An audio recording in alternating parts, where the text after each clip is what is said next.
અહીંયા મંચસ્થ મહાનુભાવો, વહાલા વડીલો, મારી જન્મ દેનારી માતાઓ અને ફોરમની સુવાસિત અર્પણ કરતા એવા નાના ભૂલકાઓ, હું તમારી સામે એક લોક ગાયિકા સોનલ પટેલ જે ભરતપુરી નવલપુરી આપણી વચ્ચે ઉપસ્થિત છે ત્યારે વિનંતી કરું સ્ટેજ ઉપર પોતાનું સ્થાન ગ્રહણ કરે. તમારી સમક્ષ હું એવી વાતો રજૂ કરીશ કે કદાચ તમે તમારા જીવનમાં વ્યતીત કરો, સંગ્રહ કરો, અર્થાત તમે તમારા કુટુંબની અંદર, તમારા પરિવારની અંદર તમે એ વાત છે એનું સંલગ્ન કરો. હવે તમારા ઘરની અંદર કોઈ શુભ પ્રસંગ હોય, કોઈ અશુભ પ્રસંગ હોય, કોઈ લગ્ન પ્રસંગ હોય અથવા તો લોક ડાયરો હોય તો અવશ્ય મારો કોન્ટેક્ટ કરવા નમ્ર રિક્વેસ્ટ. અહીંયા હું તમારી સામે એ માટે આવી છું કે સામે ચાલીને આવી છું. મેં ઘણા જ બધા સ્નેહ મિલન કર્યા છે, પરંતુ મને અહીંયા આ સ્નેહ મિલનમાં આવવાનો એવો અતિ આનંદ અને અનેરો આનંદ છે કે જે હું આ ગોસ્વામી પરિવારના ઘરે જ મારો ઉછેર થયેલો છે. જન્મથી જ્યારે હું 2 મહિનાની હતી ત્યારથી જ મારો ઉછેર છે એ આવા ભગવાન નિકટતાના પરિવાર સાથે મારો ઉછેર થયો છે. એમાં જો આવા પરિવારના ઘરની અંદર ઉછેર થયો હોય તો એમાં કશું જ બાકી ન હોય એવું હું વિચારું છું અને તમે પણ વિચારો છો. સાચું ને? હવે જે ભોળાનાથના ભક્ત હોય એટલે કે ભગવાનની નિકટતા જેમાં હોય એને હું ખૂબ ખૂબ ધન્યવાદ પાઠવું છું કે મને આ પ્રસંગની અંદર બોલવાનો મોકો આપ્યો એ બદલ તમારો ખૂબ ખૂબ આભાર માનું છું. અહીંયા આપણે દરેક વ્યક્તિ એકત્રિત થયા છીએ. સ્નેહ મિલન મેં તમને અગાઉ કીધું કે જેના વિચારવાણી અને વર્તન છે એ અલગ અલગ હોય છે, પરંતુ આપણે અહીંયા એક પંખીરૂપી માળાને એકત્ર કરવા માટે આવ્યા છીએ કે આપણો પરિવાર છે એ ક્યારેય વિખૂટો ન બને, આપણું બાળક છે એ ક્યારેય બીજા માર્ગ સુધી ન પહોંચે એટલા વિચાર સાથે આપણે અહીંયા પહોંચ્યા છીએ કે મારો પરિવાર છે અહીંયા સુખ એટલે કે પૈસાની દ્રષ્ટિએ તો સુખી જ છીએ, પરંતુ આપણે સમાધાનની દ્રષ્ટિએ ક્યારે આપણે સુખ પ્રાપ્ત થઈ શકતું નથી. આપણે એક એક્ઝામ્પલ સાથે અહીંયા કહીએ કે અબ્દુલ કલામ છે, જ્યારે એમના માતા પિતા સાથે મુસાફરી કરવા માટે ટ્રેનની અંદર જતા હતા. હવે એમના પિતાશ્રી છે જ્યારે ટિકિટ લેવા માટે જાય છે અને ટિકિટમાં બહુ જ ટ્રાફિક હોય, પરત આવે છે અને એમની માતાએ પૂછે છે કે ટિકિટ લાવ્યા તો કે ના. અબ્દુલ કલામ આ બધું જ સાંભળે છે. એ આપણા ભૂતપૂર્વ રાષ્ટ્રપતિ હતા. એ બધું જ સાંભળે છે જ્યારે એ 2 વર્ષના હતા. બધું જ સાંભળે છે અને માતા પિતાના એક્સપ્રેશન પણ જુએ છે. પછી એના પિતાશ્રી કહે છે કંઈ વાંધો નહીં, ટ્રેનમાં બેસી જશું તો આટલા બધા લોકોમાં આટલી બધી જે મેદની સભા છે એને કોઈને જ ખબર નહીં પડે. પરંતુ એની માતા એવો જવાબ આપે છે કે જો એ કોઈને નહીં ખબર પડે પણ આપણી સાથે જે આવેલો અબ્દુલ છે એને ચોક્કસ ખબર પડશે કે મારા પિતા છે, મારી માતા છે એ ટિકિટ વગર જ એમનેમ બેસી ગયા છે.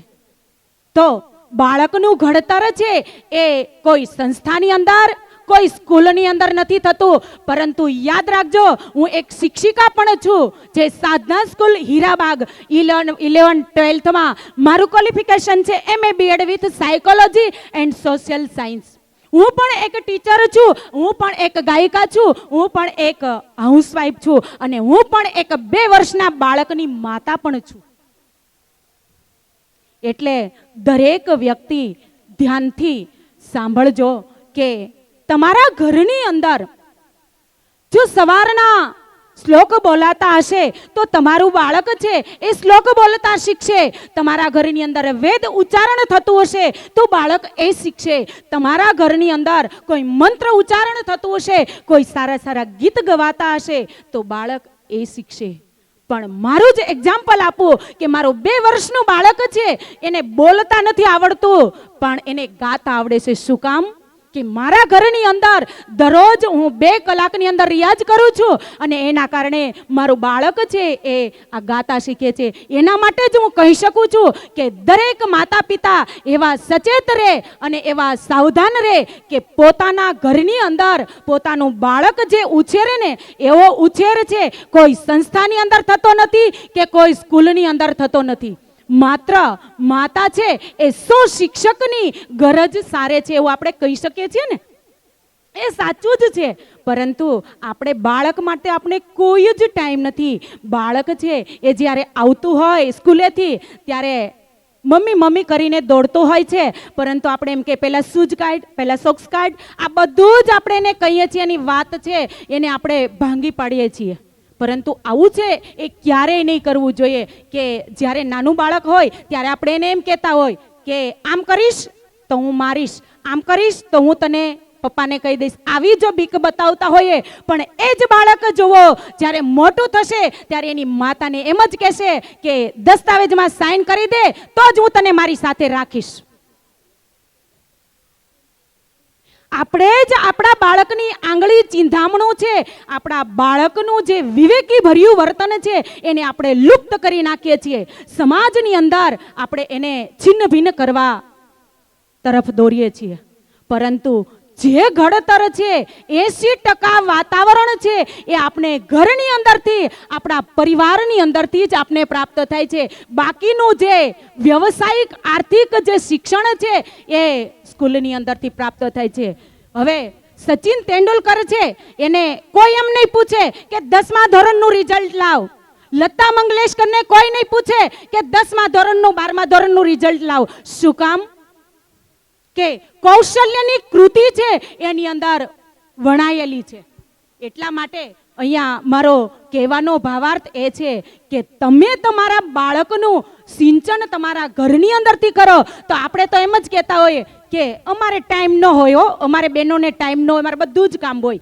પરંતુ આવું બધું જો કામ હોય, મારે તો 7 કામ હોય, મારી જ વાત કરું કે મારે ઘણા જ કામ હોય, છતાં બાળકની સાર સંભાળ છે એ આપણી ફર્સ્ટ પ્રાયોરિટી છે, એને આપણે સ્વીકારવી જોઈએ. હવે આપણા પતિ જ્યારે ઘરની અંદર પ્રવેશ કરતા હોય, ધંધેથી કામેથી આવી અને આપણી મુખ મુદ્રા છે એ ઉત્તર દક્ષિણ તરફ જતી હોય તો કદાચ 32 ભાતનું ભોજન હોય તો પણ આપણો પતિ છે એમ કે હું ભૂખ નથી. મને શું કામ? કે આપણા એક અત્ર નાર્યસ્તુ પુત્ર તત્ર રમંતે દેવતા, કે જે ઘરની અંદર નારીઓનું સન્માન તો થતું જ હોય પણ નારીઓ જ એ ટાઈપની છે કે પોતાના પતિ સાથે, પોતાના બાળકો સાથે આવું ભેદભર્યું વાતાવરણ છે એ ક્યારેય ન રાખી શકે. જો સ્ત્રી છે એ ધારે તો નારાયણી પણ બની શકે અને સ્ત્રી ધારે તો એ ઘરને નર્ક પણ બનાવી શકે. આપણે આ જ વિચારવાનું છે કે આપણી કૌશલ્યતા, આપણી કુટુંબતા, આપણામાં કેટલી એકાત્મતા છે એ દરેક વ્યક્તિએ વિચાર કરવો પડે. આપણી પાસે 5 વાર છે. ફર્સ્ટ આવે રવિવાર. રવિવાર આવતો હોય તો આપણે દરેકની આપણે પેલી સરખામણી કરીએ અને રવિવારે આપણે દર વખતે બહાર જતા હોય, જમવા જતા હોય. ત્યાર પછીનો બીજો છે પરિવાર.